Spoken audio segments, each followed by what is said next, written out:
Hi అండి, అందరికీ నమస్కారం. Welcome to my YouTube channel. ముందుగా కొత్తగా మన ఛానల్ని చూస్తున్న వాళ్ళు దయచేసి సబ్స్క్రైబ్ చేసుకోండి ఫ్రెండ్స్. ఈరోజు నేను చూపించే రెసిపీ ఎంతో టేస్టీ అండ్ ఈజీగా అయిపోయే స్వీట్ రెసిపీ.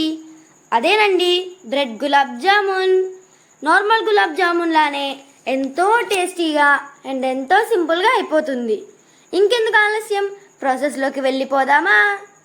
ముందుగా కొన్ని బ్రెడ్ స్లైసెస్ను ఇలా కట్ చేసి బ్రెడ్ని ఒక బౌల్లోకి తీసుకొని దాన్ని ఈ వీడియో క్లిప్లో చూపిస్తున్నట్టు పొడి చేసుకోవాలి. నెక్స్ట్ అందులో సరిపడా పాలను కలుపుకుందాం. సరిపడా పాలను కలిపి మనం గులాబ్ జామున్కి ఎలా అయితే చేస్తామో సేమ్ అలాగే ముద్దగా చిన్న చిన్న బాల్స్ చేసుకునే వీలుగా కలుపుకోవాలి. ఇందులో చూపిస్తున్నట్టుగా రౌండ్ బాల్స్ చేసుకోవాలి. నెక్స్ట్ స్టవ్ మీద బాండి పెట్టుకొని సరిపడా ఆయిల్ పోసుకోవాలి. అది వేడయ్యాక మనం ముందుగా చేసుకున్న బ్రెడ్ బాల్స్ని నూనెలో వేసుకోవాలి. చూసారా ఎంత చక్కగా వేగుతున్నాయో? ఇప్పుడు ఇంకో గ్యాస్ స్టవ్ మీద మనం పంచదార పాకం పెట్టుకుందాం. ముందుగా గిన్నెను పెట్టుకొని అందులో మనకి సరిపడా పంచదారని వేసుకోవాలి. ఇక్కడ నేను తీసుకున్న బ్రెడ్స్ని బట్టి తీసుకున్నాను.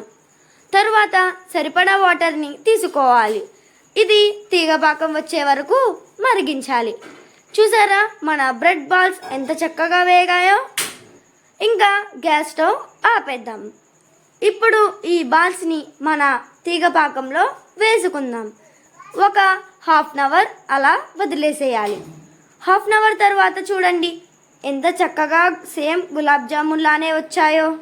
దీన్ని మనం పిస్తా బాదంతో గార్నిష్ చేసుకుందాం. అంతే, ఎంత సింపుల్గా అయిపోయిందో చూడండి మన టేస్టీ బ్రెడ్ జామున్. ఈ వీడియో మీకు నచ్చినట్టయితే ప్లీజ్ లైక్ చేసి షేర్ చేసి సబ్స్క్రైబ్ చేయండి ఫ్రెండ్స్. Thanks for watching.